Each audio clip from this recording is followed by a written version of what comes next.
ॐ अज्ञानतिमिरन्धस्य ज्ञानाञ्जनशलाकया चक्षुर्मिलितं येन तस्मै श्रीगुरवे नमः। नमामि विष्णुपादाय कृष्णकृष्णाय भूतले श्रीमते भक्तिवेदान्त स्वामिनिति नामिने। नमस्ते सरस्वती देवे गौरवाणी प्रचारिणे निर्विशेष शून्यवादी पाश्चात्य देशतारिणे। जय श्री कृष्ण चैतन्य प्रभु नित्यानंद श्री अद्वैत गदाधर श्रीवासादि गौर भक्तवृंद। हरे कृष्ण कृष्ण कृष्ण हरे हरे, हरे राम राम राम हरे हरे। हरे कृष्ण कृष्ण कृष्ण हरे हरे, हरे राम राम राम हरे हरे।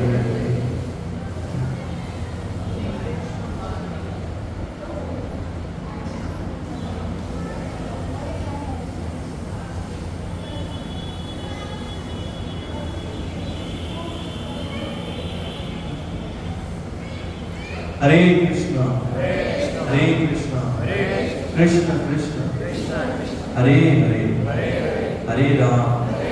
हरे राम राम राम हरे हरे। आप लोग इतना दूर दूर बैठने में डरिए नहीं, थोड़ा पास आ जाइए, मैं काटूंगा नहीं।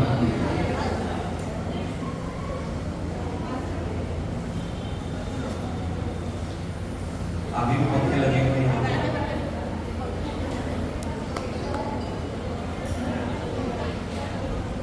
हरे कृष्ण।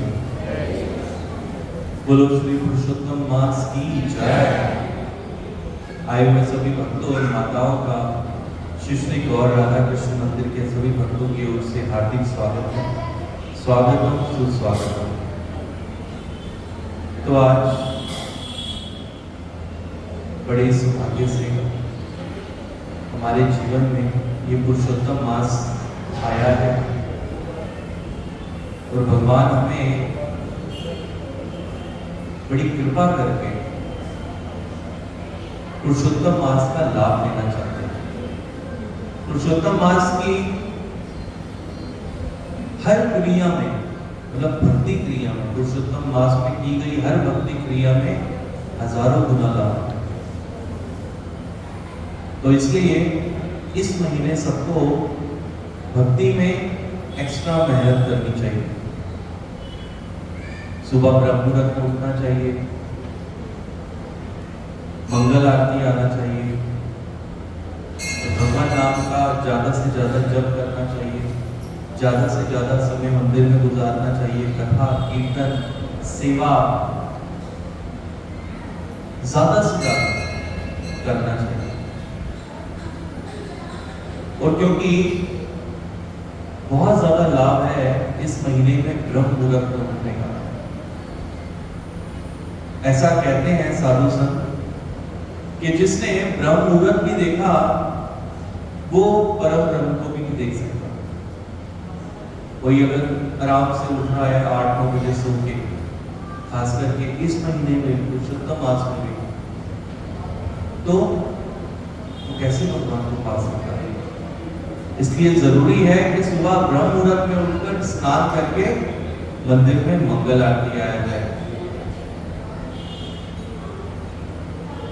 तो आप सभी लोगों से प्रार्थना है कि आप इस तरह का प्रयास करें कि रोज के रोज मंगल आरती सुबह 4:30 बजे मंदिर में मंगल आरती होती है, भागवतम प्रवचन तुलसी आरती होती है, तो आप उसमें भी आए और अपना जीवन सफल करें। क्योंकि यहाँ पर ऐसे भी लोग बैठे हुए हैं कि जिनकी उम्र बहुत ज्यादा हो चुकी है, जिंदगी में कई प्रकार के अनुभव उन्होंने ले लिए, अपनी जिंदगी को अच्छी तरह से जीकर देख लिया है, लेकिन इस समय में भी अगर भौतिकता से नींद नहीं खुली तो अंत समय अच्छा नहीं होगा। इसलिए कहा जाता है कि जब जागो तभी सवेरा है। अगर जवानी में नहीं जागे तो कोई बात नहीं, आप बुढ़ापे में जाओगे और जो लाभ मिल रहा है उसको ले लिया जाए। और इस प्रकार से भक्ति की जाए कि जो बचपन और जवानी का समय चला गया है उसको भी कवर किया जाए भक्ति करके। भले ही हमारे अंदर कोई गुण है कि नहीं, लेकिन भगवान हमारे केवल प्रयासों को देखते हैं, केवल सरलता को देखते हैं कि कितने सरल होके हम भगवान की भक्ति कर रहे हैं और क्या प्रयास है हमारे भगवान की भक्ति के लिए। अगर हम भगवान के लिए भी सुबह जल्दी नहीं उठ पा रहे, मंगल आरती नहीं आ पा रहे, जैसा कि गुरु महाराज कहते हैं, जो आए मंगला कभी ना रहे मंगला, जो करे मंगला कभी ना रहे मंगला। मतलब जो मंगल आरती करेगा, ब्रह्म मुहूर्त में सुबह उठेगा, जप करेगा, तुलसी आरती करेगा, भागवतम पे जो चर्चा होती है उसको सुनेगा, वो कभी भी भक्ति मार्ग में खाली हाथ नहीं रहेगा। उसके पास भक्ति की बहुत जायदाद रही। इसलिए जरूरी है सुबह ब्रह्म मुहूर्त में, चाहे कैसा भी हो, बस 1 महीने के लिए अगर ये रूटीन बना ली जाए उतना भी अच्छा। जैसे एक भक्त अपनी कुछ बात बता रहे थे, उन्होंने बताया कि जब मैं इस्कॉन से नया नया जुड़ा,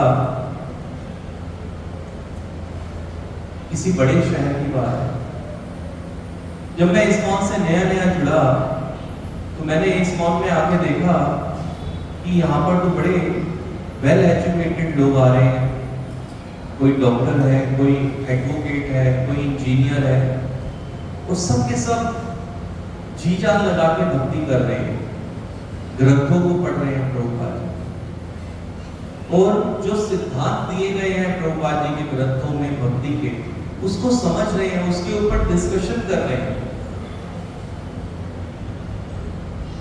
तो उन्होंने अपने आप को जब देखा कि इतने ज्यादा सिद्धांत तो मेरे दिमाग में घुसते ही नहीं, इतने श्लोक भी मुझे याद नहीं होते, मैं कैसे इस संस्था में इन सब लोगों के साथ, इन सब भक्तों के साथ अपने आप को रख पाऊंगा, कैसे मैं मैनेज करूंगा।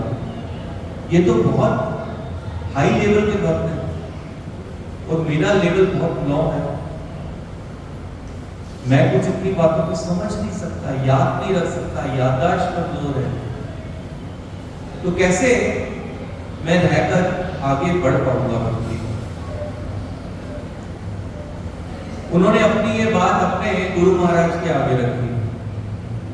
उन्होंने अपने गुरु महाराज को कहा, महाराज मुझे लगता है कि मैं शायद इस इस्कॉन संस्था में रहने लायक नहीं हूं, आने लायक नहीं हूं, क्योंकि मेरी जो बुद्धि की क्षमता है, मेरी जो ग्रास पावर है, वो बहुत ही लो है।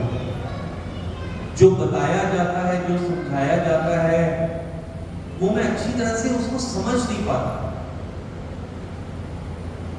हमारे जो ग्रंथों में फिलॉसफी दी गई है, जैसे भगवद गीता या और ग्रंथों में, वो पूरी तरह से मुझे याद नहीं रहती।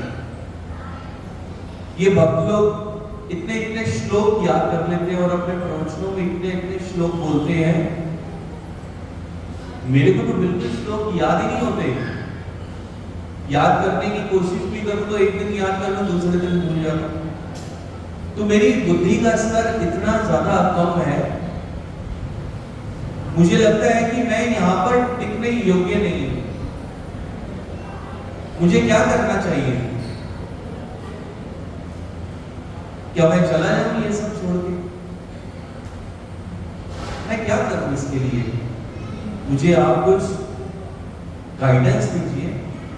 जो कि मैं भक्ति में टिका रहूं। किस प्रकार से? बड़ा ही अच्छा उनके गुरु महाराज ने उनको जवाब दिया। उनके गुरु महाराज समझाते हुए बोलते हैं कि ये कोई समस्या नहीं है कि हम भक्ति में ये सब कुछ नहीं कर पा रहे। शायद भगवान ने हमें ये गुण दिए ही नहीं है, लेकिन भगवान ने हमें जो गुण दिए हैं हम उनकी ओर देखें और उनको भगवान की सेवा में लगाएं। और अगर शास्त्रों के श्लोक याद नहीं हो रहे, सिद्धांतों को हम नहीं समझ पा रहे, कोई बात नहीं, लेकिन जो सब वेद शास्त्रों का सार है, हरे कृष्ण महामंत्र, जो कि हम डेली जप और कीर्तन करते हैं, इसका केवल जिसने हरे कृष्ण महामंत्र को समझ लिया और हरे कृष्ण महामंत्र रूटीन से कर रहा है, भले ही वो कितना भी अनपढ़ गवारी क्यों ना हो, कोई बात नहीं,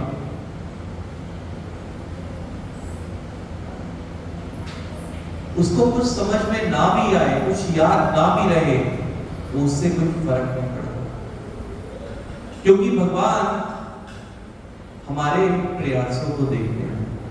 हमें कितनी सफलता मिली, कितनी सफलता नहीं मिली, वो मैटर नहीं करता।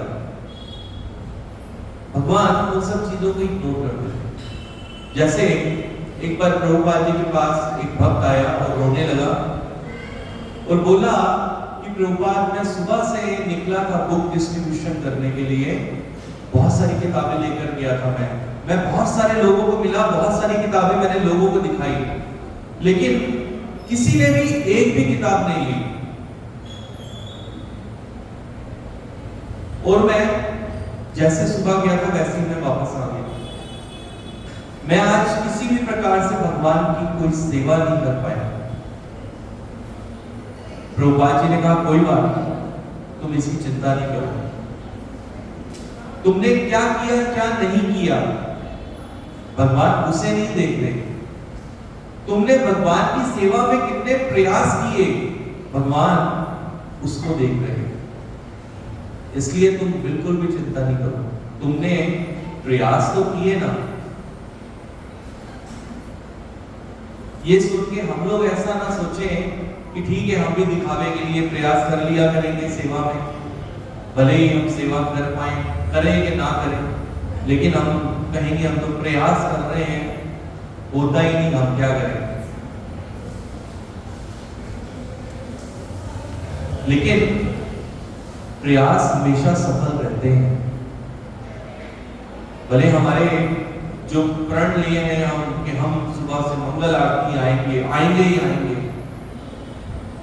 वो भले सफल हो पाए कि ना हो पाए, लेकिन अगर हम प्रयास करेंगे, हमारी कोशिशें रहेंगी, तो हम जरूर कामयाब होंगे। तो इस प्रकार से अपने गुरु महाराज उनको समझा रहे थे। बड़े ही अच्छे उन्होंने एग्जाम्पल्स देकर बताया कि जो गोपियां थी वो कितनी पढ़ी लिखी थी,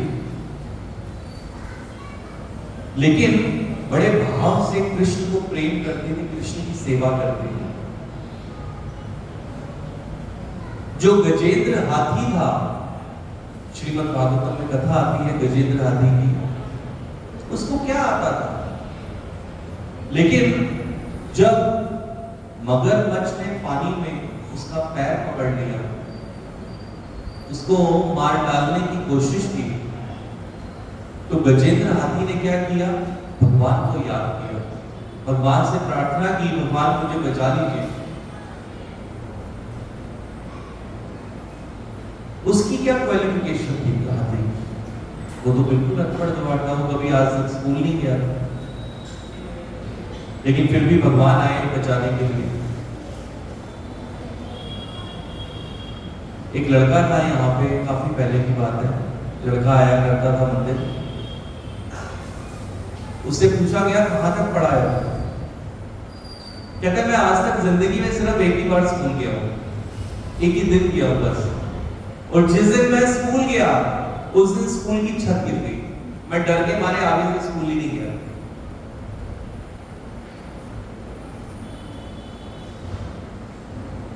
अच्छा भक्त था वो, सेवा बहुत करता था। और आगे उन्होंने उदाहरण दिया ब्राह्मण पत्नियों का। जब कृष्ण बलराम जंगल में गैयों को चरा रहे थे तो ब्राह्मण पत्नियों के पास गए। ब्राह्मण पत्नियों से उन्होंने कुछ खाने के लिए मांगा। अपने मित्रों को भेजा, बोले कि कृष्ण बलराम आए हैं, उनके लिए कुछ खाने के लिए दो।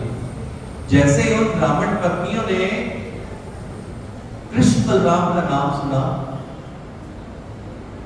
उनके जो पति थे ब्राह्मण पति, वो बड़े बड़े हवन यज्ञ में बिजी थे, बड़े बड़े मंत्रों का उच्चारण कर रहे थे, हवन यज्ञ कर रहे थे।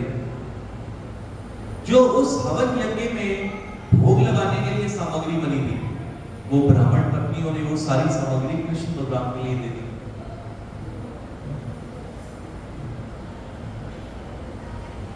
कृष्ण बलराम ने उसको स्वीकार किया, उनकी सेवा को स्वीकार किया। वो कितना पढ़े लिखे। इस प्रकार से कई ऐसी भक्तों की कथाएं आती हैं, कई ऐसे भक्तों के जीवन चरित्र हैं। जैसे राम सेतु बनाते हुए, जो कि रामेश्वरम से लंका तक बनाया जा रहा था, उस समय क्या हुआ कि सब जो भक्त थे, वानर थे, वो बड़े बड़े पत्थर डालते थे। हनुमान जी भी जो बड़े बड़े पत्थर डालते थे। एक गिलहरी भी थी वहां पे, जो कि प्रयास कर रही थी सेवा में, अपने शरीर से रेत चिपका के लेके आती थी समुद्र तट से, और जाके वहां पर झाड़ देती थी अपने शरीर को, और वो थोड़ी सी जो रेत के कण होते थे वो पत्थरों पे गिरते थे। हनुमान जी ने उस गिलहरी को डांटा और बोला कि तू छोटी सी, अगर कहीं हमारे पैर के नीचे आ गई तो पिछड़ जाएगी, क्या होगा तेरा, तू चल साइड पे हो जा। वो बोली कि मैं भी तो सेवा कर रही हूं। हनुमान जी ने कहा तेरी ये 2-4 कणों से क्या हो जाएगा, पुल बन जाएगा क्या, साइड पे हो जा, तू नहीं तो मर जाएगी। वो गिलहरी बड़ी उदास होके भगवान राम के पास गई। भगवान राम को जाके बोली कि मैं आपकी सेवा करने की कोशिश कर रही हूँ, पर हनुमान जी ने मुझे मना कर दिया। रोने लगी। राम जी ने हनुमान जी को बुलाया और बोले कि हनुमान, तुम जो ये सेतु बनाने के लिए बड़े बड़े पत्थर डाल रहे हो, जितना तुम मुझे प्रसन्न करने का प्रयास कर रहे हो, उतना ही मैं इस गिलहरी से भी प्रसन्न हूं। और भले ही वो कुछ मिट्टी के रेत के कण ही डाल पा रही है, लेकिन उसका प्रेम है मेरे लिए। तो भगवान राम ने उस गिलहरी को भी अपनी सेवा में स्वीकार किया। तो इस प्रकार से उदाहरण देते हुए उन भक्त के गुरु महाराज ने उनको समझाया कि कैसे भी करके तुम्हारे चाहे जो भी प्रयास है, तुम भगवान की सेवा में लगे हो। तुम्हें कुछ आता है क्या, नहीं आता। कई लोग ऐसा बोल देते हैं ना, ऐसा अक्सर देखा गया कि हम तो भोले भाव लगे हुए हैं भगवान की सेवा में, लेकिन कई लोग सेवा करने का दिखावा भी करते हैं, भगवान उस चीज को स्वीकार नहीं करते। लेकिन भले ही जो भोले भाव से सच में लगा हुआ भगवान की सेवा में, तो भगवान उसको स्वीकार करेंगे, भले ही उसे कुछ भी ना, क्योंकि सरल भाव से ही कृष्ण आकर्षित होते हैं। कृष्ण का मतलब होता है सर्व आकर्षक, लेकिन कृष्ण भी जिससे आकर्षित होते हैं वो है भक्तों के मनों में जो भक्ति होती है, उससे भगवान कृष्ण आकर्षित हो जाते हैं भक्तों की ओर। आगे उनके गुरु महाराज ने उनको एक बहुत अच्छी बात और बताई कि हमेशा कृष्ण से यही प्रार्थना करो कि हे कृष्ण, मैं सिर्फ आपको प्रसन्न करना चाहता हूं और मेरा कोई लक्ष्य नहीं है इस जीवन में। मैं केवल आपकी प्रसन्नता के लिए कार्य करना चाहता हूं, सेवा करना चाहता हूं। और भी आगे बड़ी अच्छी प्रार्थना आएगी अंत में, जो कि उन भक्त ने की।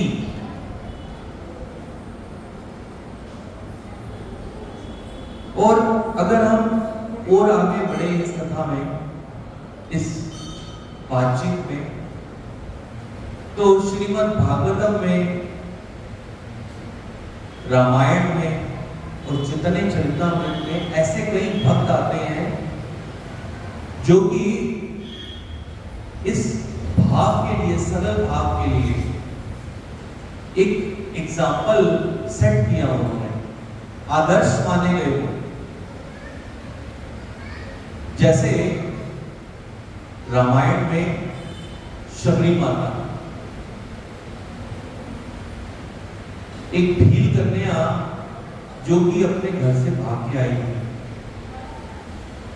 उसको कुछ नहीं आता था, पढ़ी लिखी में नहीं थी। जब उनके गुरु इस संसार को छोड़ के जा रहे थे, उनकी सेवा से प्रसन्न थे। उन्होंने कहा,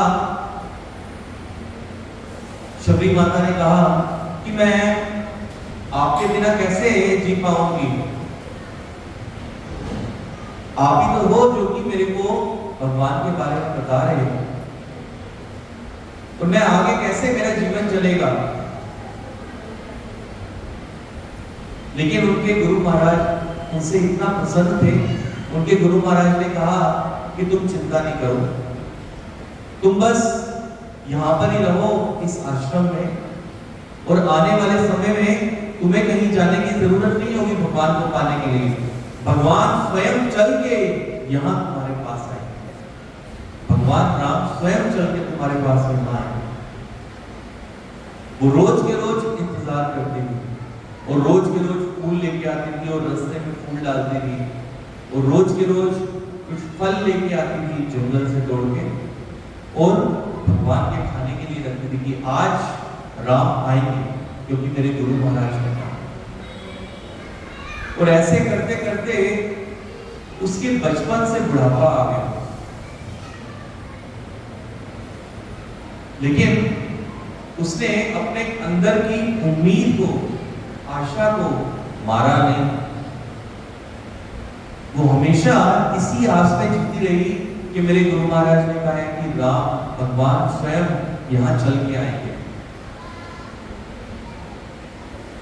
तो मुझे भगवान राम के स्वागत के लिए यहां पर रहना।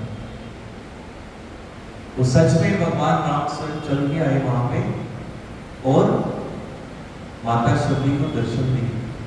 आसपास और भी ऋषि मुनियों के आश्रम थे, लेकिन वहां नहीं गए। सबसे पूछते हुए आए कि शबरी कहां है, शबरी कहां रहते हैं।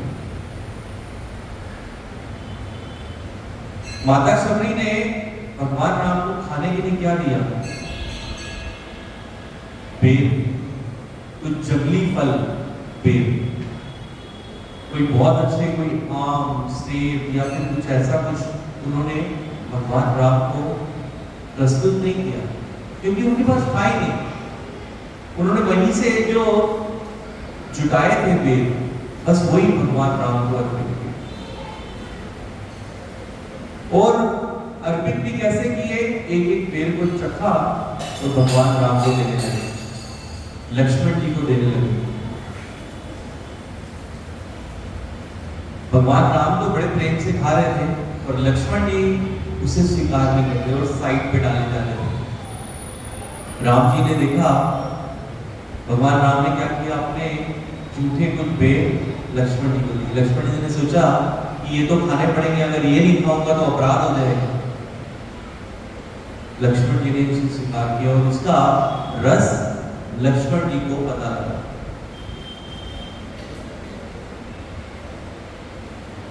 इसका मतलब कि कहीं पर हमारे पास कुछ संसाधन है कि नहीं है।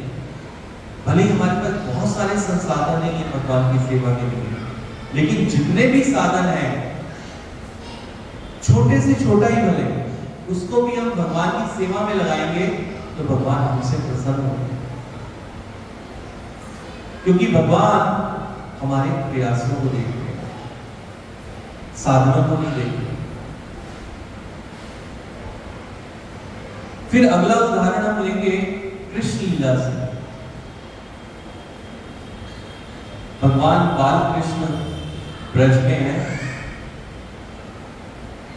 और एक औरत जो कि ब्रज में फल बेचने के लिए आती थी, उसने कृष्ण के बारे में सुना था ब्रजवासियों से। उसने ब्रजवासियों से सुना था कृष्ण के बारे में कि कृष्ण ऐसे हैं, कृष्ण वैसे हैं। ब्रजवासियों ने कहा जाओ कृष्ण के पास भी जाओ, कृष्ण को एक फल देकर आओ। वो नंद भवन के बाहर गई और आवाज लगाने लगी, फल ले लो फल। और कृष्ण ने जब वो आवाज सुनी, वो भाव भरी आवाज सुनी, कृष्ण वहां बाहर आए और बोले कि माता मुझे भी फल दो। माता ने कहा कि फल कुछ देना पड़ेगा तुम्हें, तभी फल मिलेंगे। तो उस समय ऐसा प्रचलन था कि कोई पैसे नहीं देता था, बल्कि अगर किसी से कुछ लेना है तो उसको बदले में कोई सामान देना पड़ता था। जैसे किसी से अन्न लेना है तो उसको बदले में कुछ और दाल, चावल या सब्जी ऐसा कुछ देना पड़ता था। कृष्ण ने कहा कि मैं क्या लेकर आऊं आपके लिए? उसने कहा कि कुछ अंदर से अन्न ले आओ। कृष्ण दौड़ते दौड़ते अंदर गए और अपनी दोनों छोटी छोटी हथेलियों में कुछ गेहूं के दाने लेकर बाहर की ओर दौड़ते हुए आए। और जब वो दौड़ते हुए आ रहे थे, उनके हाथ से वो दाने गिरे जा रहे थे। और जब तक उस स्त्री के पास में पहुंचे, फल वाली के पास पहुंचे, तो बहुत थोड़े से दाने रहे। कृष्ण ने कहा कि ये लो, अब मुझे फल दो। तो वो फल वाली कृष्ण के स्वरूप पे इतनी ज्यादा मोहित हो गई कि कृष्ण को उसने अपनी टोकरी के सारे फल दे दिए। और कृष्ण ने क्या किया कि वो दाने उस टोकरी में डाल दिए।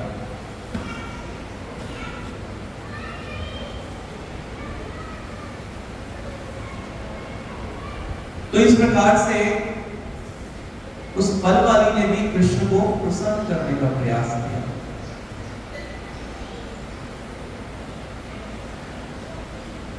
ऐसा कहा जाता है कि जो ये फल वाली थी, ये पिछले जन्म में भगवान राम की लीला में निषाद राज भू की माता थी।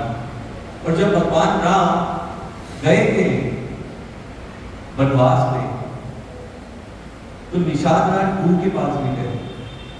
तो उनकी मां ने सोचा कि काश अगर ये राम को मैं अपनी गोद में उठा पाती, लेकिन अब राम तो बहुत बड़े हो गए। तो लेकिन जो संकल्प उस माता के हृदय में आया था, उस संकल्प को भगवान राम ने जान लिया। और भगवान राम ने मन ही मन उनके मन में ये बात कह दी कि इस जन्म में तो मैं बड़ा हो गया हूं, लेकिन अगले जन्म में मैं आपकी गोद में जरूर बैठूंगा। तो वो निषाद राज भू की जो मां थी, वो ये फल वाली थी।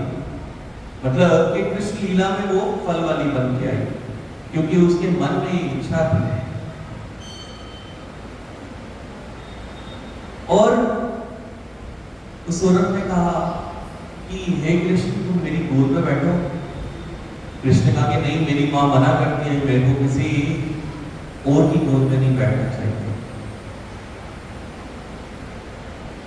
तो लेकिन कृष्ण ने उसका भाव रखना था। कृष्ण ने कहा कि अच्छा कोई देख तो नहीं रहा, बस कुछ क्षण के लिए कृष्ण उसकी गोद में बैठ के उठे और वो फल वाली अपनी टोकरी उठा के वहां से चल गई। और जब जा रही थी वहां से तो टोकरी का भार बढ़ता जा रहा था। और जैसे ही वो अपने घर पे पहुंची, उस टोकरी में उसने देखा कि बहुत सारे हीरे मोती जवाहरात उसने वहीं पर ही वो टोकरी पलटी और जो उसके घर पे और भी फल पड़े हुए थे वो फल टोकरी में भर के कृष्ण को देने के लिए लेके आता है। ये कथा कहीं पर चल रही थी तो बीच में किसी ने प्रश्न किया कि अगर उस फल वाली को ये इतने सारे हीरे मोती मिल गए थे अगर, तो उसने वो संभाले क्यों नहीं और वहीं पर ही फेंक के दूसरे फल डाल के कृष्ण को देने के लिए क्यों लेकर आई? जो कथा कर रहे थे उन्होंने बड़ा अच्छा जवाब दिया। उन्होंने कहा कि जिसको कृष्ण प्रेम मिल जाएगा उसके लिए भौतिक संसार की वस्तुएं तुच्छ होंगी, उसको परवाह नहीं होगी भौतिक संसार की वस्तुएं, जिसको कृष्ण प्रेम मिल जाएगा। तो ये भी एक उदाहरण जो कि कृष्ण लीला से। अगला उदाहरण आता है चैतन्य चरितामृत से। भगवान कृष्ण ने अवतरित हुए नवद्वीप में, मायापुर में। श्री कृष्ण चैतन्य राधा कृष्ण नहीं है। भगवान चैतन्य महाप्रभु राधा कृष्ण के युगल अवतार है जो कि नवद्वीप मायापुर में प्रकट हुए। और बचपन में चैतन्य महाप्रभु का नाम था निमाई। जो बाल निमाई थे वो रोज के रोज जाते थे खोला बेचा श्रीधर की दुकान पर। एक गरीब इंसान था खोला बेचा श्रीधर, जो कि अपनी दुकान पे केले के पत्ते और कभी कभी केले के फल बेचता था। बाल निमाई जाके वहां पर रोज के रोज उससे मोल भाव करके वो केले के पत्ते लेते थे। और ऐसा वर्णन आता है कि बाल निमाई जब तक उसके केले के पत्तों पे भोजन सर्व ना हो, उसकी मां ना करे सर्व, सची मां उन केले के पत्तों पे भोजन सर्व ना करे बाल निमाई के लिए, तब तक निमाई भोजन स्वीकार नहीं करते। खोला बेचा श्रीधर की दुकान से ही केले के पत्ते आएंगे तो उस पे मैं भोजन करूंगा। और रोज के रोज खोला बेचा श्रीधर की दुकान पे जाते थे और उससे मोल भाव करते थे। खोला बेचा श्रीधर कोई बहुत बड़े बिजनेसमैन नहीं थे, एक छोटे से दुकान थी उनकी, वहीं पर ही उनका घर भी था और बहुत ज्यादा गरीब थे। और रोज के रोज एक आना कमाते थे और वो माता गंगा और भक्तों की सेवा में लगाते थे, अपने लिए कुछ नहीं बनाते थे। उनके घर की छत में और उनके कपड़ों में इतने ज्यादा छेद थे कि छत कम और कपड़े कम दिखते थे और छेद ज्यादा दिखते थे। इतने गरीब थे। बच्चे को पकड़ लीजिए, किसका बच्चा है ये?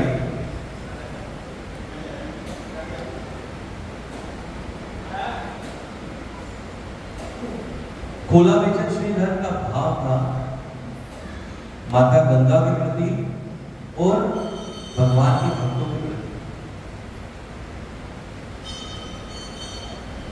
बस अपना जितना भी धन था, जो भी वो रोज के रोज कमाते थे, एक पैसा, वो सब के सब सेवा में लगाते थे। और ये चीज चैतन्य महाप्रभु को, बाल निमाई को बहुत पसंद थी।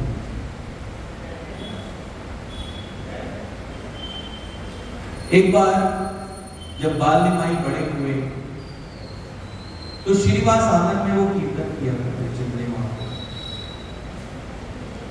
और एक दिन कीर्तन करते करते चैतन्य महाप्रभु को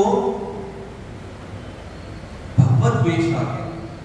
अपना जो स्वरूप था असली वैकुंठ का, वो वहां पर प्रकट करने लगे चैतन्य महाप्रभु और बोले कि जाओ और खोला बेचा श्रीधर को बुला के लेके आओ। मैं उसकी सेवा से और उसके भाव से, उसकी भक्ति से बहुत प्रसन्न हूं। मैं उसको कुछ देना चाहता हूं, उसको बुला के लेके आओ। खोला बेचा श्रीधर वहां पर आए और चैतन्य महाप्रभु ने उनको कहा कि खोला बेचा श्रीधर, तुम कुछ मुझसे मांगो, मैं तुम्हें कुछ देना चाहता हूं। तुम अगर दुनिया की सारा के सारा धन मांग लोगे तो भी मैं तुम्हें दूंगा। खोला बेचा श्रीधर ने कहा कि धन लेके मैं क्या करूंगा, बस मेरी एक ही इच्छा है। चैतन्य महाप्रभु ने कहा ठीक है, बताओ, तुम्हारी जो इच्छा होगी वो मैं पूरी करूंगा। कि आपका जो बाल निमाई का स्वरूप है, जो कि आप बाल जब छोटे से बालक थे और मेरे पास रोज के रोज आते थे और केले के पत्ते लेने के लिए मोल भाव करते थे, वो स्वरूप मेरी आंखों में हमेशा रहेगा। ये खोला बेचा श्रीधर।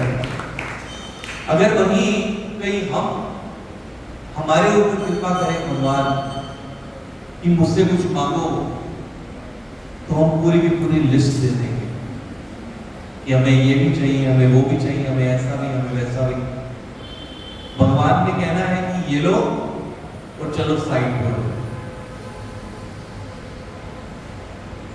फिर एक दूसरे भक्त की कथा आती है चैतन्य चरितामृत में। श्रीवास ठाकुर के घर में जाके चैतन्य महाप्रभु रोज के रोज कीर्तन किया करते। श्रीवास आंगन के नाम से वो मशहूर हो गया था।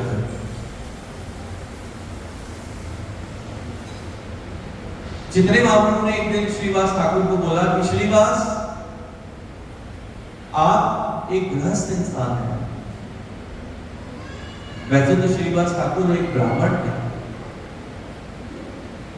उन्होंने बोला चैतन्य महाप्रभु ने कि आप एक गृहस्थ इंसान हैं, आपका परिवार है, आपको कुछ कमाई का साधन करना चाहिए और कुछ धन कमाना चाहिए आपको अपने घर की जरूरतों को पूरा करने के लिए। श्रीवास ठाकुर ने 3 बार ताली बजाई। चैतन्य महाप्रभु ने समझा कि शायद इसने मेरी बात सुनी नहीं। चैतन्य महाप्रभु ने फिर से बोला कि श्रीवास, तुम गृहस्थ हो, तुम्हारा परिवार है, तुम्हें कुछ धन कमाना चाहिए। श्रीवास ठाकुर ने फिर से 3 बार हंसते हुए ताली बजा दी। चैतन्य महाप्रभु ने कहा, श्रीवास, मैं जो तुम्हें कह रहा हूं तुम्हें समझ नहीं आ रहा।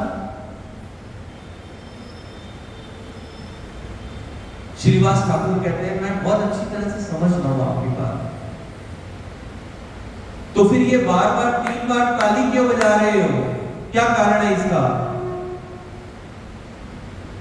श्रीवास ठाकुर ने कहा, ये 3 बार ताली मैं इसलिए बजा रहा हूं कि अगर एक दिन मुझे खाने के लिए भोजन नहीं मिलेगा तो मैं भूखा रह लूंगा, व्रत कर लूंगा। अगर दूसरे दिन भी मुझे भोजन खाने के लिए नहीं मिला तो मैं अपने परिवार समेत व्रत रखूंगा। अगर तीसरे दिन भी मुझे खाने के लिए भोजन नहीं मिला तो पास में गंगा है, उसमें मैं अपने आप को पत्थर बांध के डुबो दूंगा। लेकिन इस भौतिक जगत में कोई और कार्य नहीं करूंगा, केवल आपकी भक्ति और आपका नाम लेने की सेवा। चैतन्य महाप्रभु इतना प्रसन्न हुए उससे, श्रीवास ठाकुर से।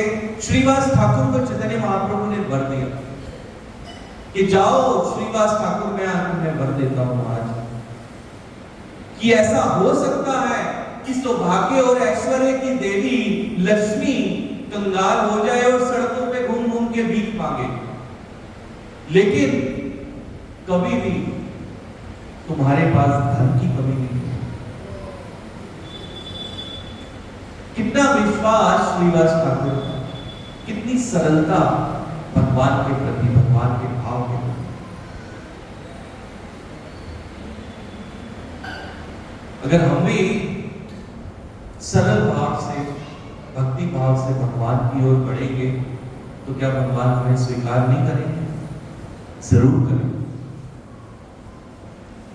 यही भगवान की कृपा है अपने भक्तों के ऊपर। लेकिन भक्ति में क्या जरूरी है कि हम भगवान के प्रति सीरियस हो जाए, सिंसियर हो जाए, अपने जीवन का एक लक्ष्य रखें कि कृष्ण ही हमारे जीवन का लक्ष्य है और कुछ नहीं।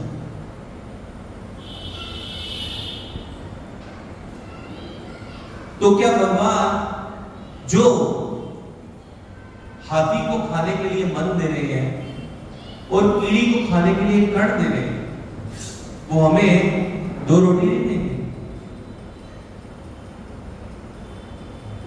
हमारे गुरु महाराज बताते हैं कि जब से वो प्रभुपाद जी की शरण में आए, इस्कॉन संस्था में आए, कहते हैं एक भी दिन मैं इस कारण भूखा नहीं सोया क्योंकि अन्न ना हो खाने के। बहुत है, लोगों में वितरित किया जा रहा है।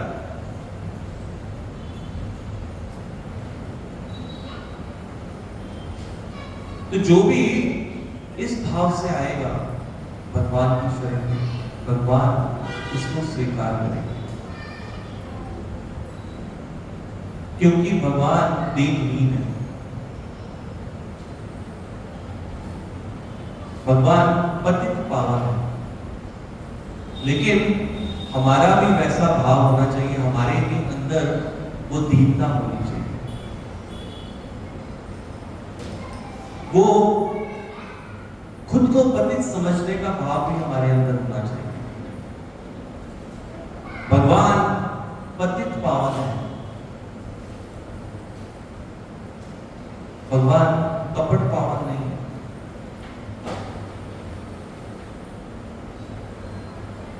अगर हम मंदिर को अपने पर्सनल लाभ के लिए इस्तेमाल करेंगे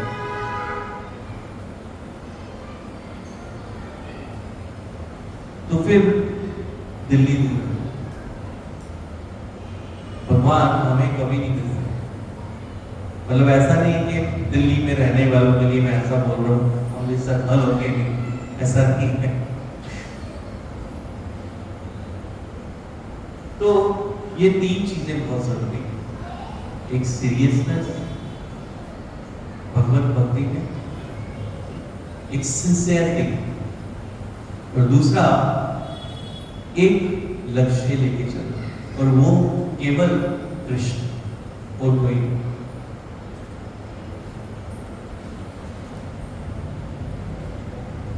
बातें और भी आगे पर समय हो रहा है, आप लोग बोलो तो थोड़ा सा बढ़ा दें, जल्दी तो नहीं किसी।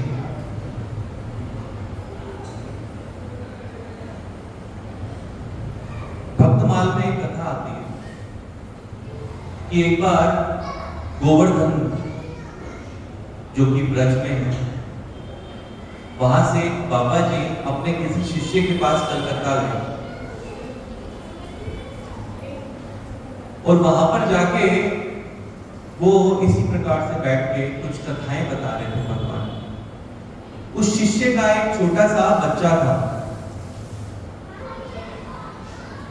तो उस बच्चे ने प्रश्न किया उन बाबा जी से कि जो कथाएं आप बता रहे हैं ब्रज की, कृष्ण की, क्या कृष्ण आज भी वहां पर है? बाबा जी ने हाँ बिल्कुल है। उस बच्चे ने अपना मन बना लिया कि मैं भी गोवर्धन जाऊंगा और वहां पे कृष्ण के दर्शन करूंगा, क्योंकि बच्चे की जिद थी, इसलिए माँ बाप ने भेज दिया। और वो बाबा जी ने भी सोचा कि ठीक है, इसको मैं अभी ले जाता हूँ, अगली बार जब आ जाऊंगा छोड़ दूंगा इसको थोड़े दिनों बाद।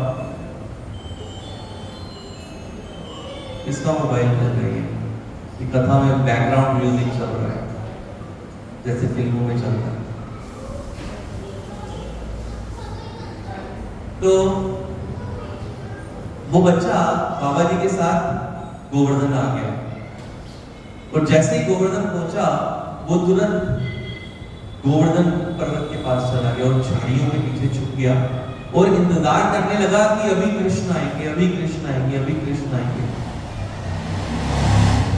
बहुत समय बीता, उसका भाव, उस बच्चे का सरल भाव था कृष्ण के लिए। बाबा जी ने भी सोचा कि कितनी देर हो गई, इसने कुछ खाया पिया नहीं है और ये कहां गया हुआ है। लेकिन जो उसका सरल भाव था उसको कृष्ण ने देखा और उसको दर्शन दिए। उसने देखा कि कृष्ण और बलराम गैयों समेत गोवर्धन पे आए और गैया चरा रहे हैं। वो कृष्ण के साथ खेलने के लिए भी गया, कृष्ण उसके साथ खेले भी से। और बहुत समय हुआ तो वापस वो बाबा जी के पास आश्रम में पहुंचा। बाबा जी ने कहा इतनी देर कहां लगा के आया? बोले कि गोवर्धन पे गया था, आपने बताया था ना कि कृष्ण वहां पर आते हैं गैया चराने के लिए। तो कृष्ण वहां पर आए थे तो हम लोग खेलते खेलते बहुत समय बीत गया।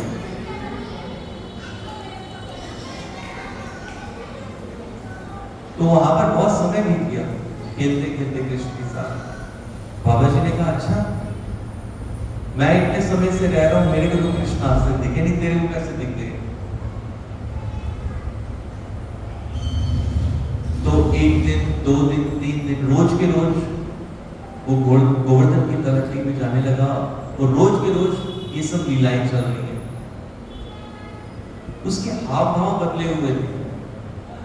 बाबा जी ने कहा तू जाता कहां है? बोले मैं तो कृष्ण के पास जाता हूं। बाबा जी ने कहा अच्छा चल ठीक है, कल मेरे को भी लेके चलना और मेरे को भी कृष्ण के दर्शन करवाना। तुमने देखा कृष्ण को, मेरे को भी दिखा चल के कृष्ण, तू बड़ी टीके हाथता है। अगले दिन बाबा जी पहुंच गए उस बच्चे के साथ और कृष्ण वहां पर आए, कृष्ण बलराम आए अपनी गैयों के साथ। तो वहां पे वो बच्चा जो है वो कृष्ण को देख पा रहा है और उनसे बातें कर रहा है कृष्ण से। लेकिन वो जो बाबा जी थे उनको कृष्ण नहीं देख पा रहा। वो बच्चा कह रहा है बाबा जी ये देखो, ये कृष्ण आ गए, बलराम आ गए। बाबा जी ने कहा शायद ये झूठ बोल, मेरे को क्यों नहीं दिख रहे? तो बाबा जी ने कहा मेरे को तो दिख नहीं रहे, तू झूठ मत बोल। बोला कि मैं झूठ नहीं बोल रहा, मैं सच बोल रहा हूं, कृष्ण सामने खड़े हुए। तो उस बच्चे ने कृष्ण को कहा कि आप मेरे गुरु जी को भी दर्शन दीजिए, बाबा जी को दर्शन दीजिए। तो कृष्ण ने कहा कि नहीं, मैं इनको दर्शन दे रहा हूं। उस बच्चे ने पूछा क्यों? कृष्ण बोले क्योंकि इनका तुम्हारी तरह सरल भाव नहीं है। जब इनका सरल भाव हो जाएगा तुम्हारी तरह तो इनको भी दर्शन दो। कृष्ण ने बोला कि ठीक है, मैं कल तुमसे मिलने नहीं आऊंगा कल से, क्योंकि ये तो मेरे गुरु जी हैं बाबा जी, यही तो मुझे ब्रज में लेकर आए। जब ये लेकर आए तभी तो आपके दर्शन हुए इनके बताने पे।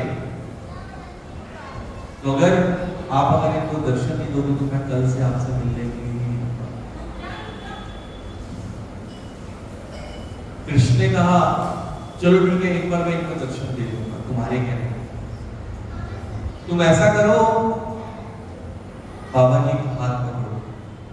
और जैसा ही उस बच्चे ने वो बाबा जी का हाथ पकड़ा, वैसे ही साक्षात कृष्ण और बलराम सामने प्रकट हो गए। और बाबा जी देख के उनको भाव के आके रोने लगे, कहते कि हाँ सच में मैं सरल नहीं हूं, लेकिन इस बच्चे की वजह से मुझे आपके दर्शन हो पा रहे हैं।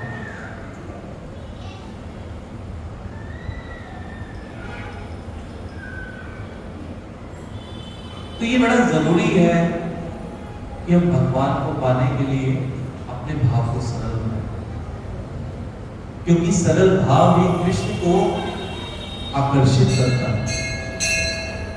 जैसा कि मैंने पहले ही बताया था कि कृष्ण सर्वाकर्षक है, लेकिन कृष्ण को भक्त के अंदर जो भक्ति होती है वो भी आकर्षित करती है। अब अंत में वो जो बात मैंने कही थी कि उन भक्त ने जो प्रार्थना की,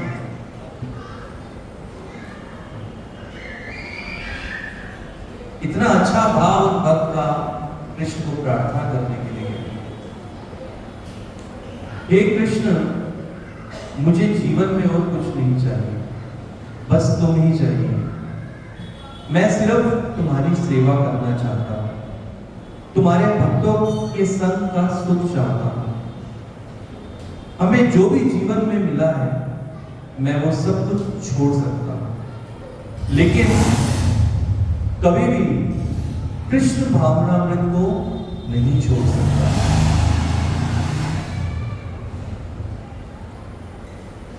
मेरे जीवन में जो भी होता है हो जाए,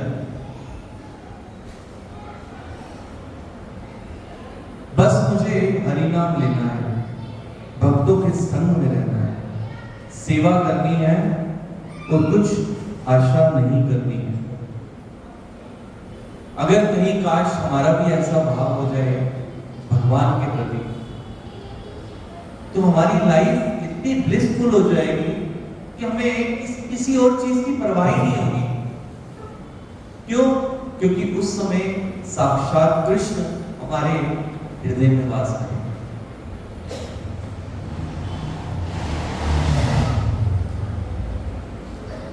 इसलिए बड़ा जरूरी है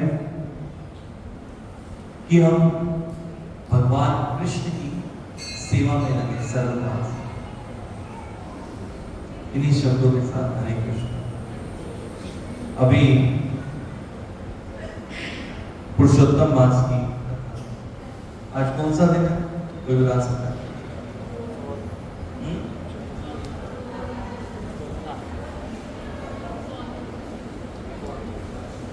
आज चौथा अध्याय है पुरुषोत्तम मास का।